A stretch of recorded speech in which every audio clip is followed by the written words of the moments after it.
It's really very unfortunate, and we have lost a true gentleman. He was he was the one who steered India out of the economic crisis.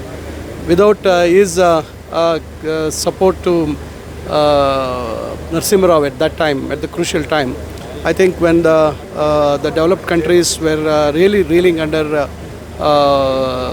the serious economic crisis, I think India was the only country which really stood up to the fight, and the main reason is Manmohan Singh. And as a Prime Minister for 10 years, I think it's a memorable stint.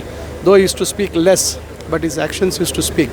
I think we have lost a great personality, and he's going to remain forever in the history for being one of the best Prime Ministers we have seen.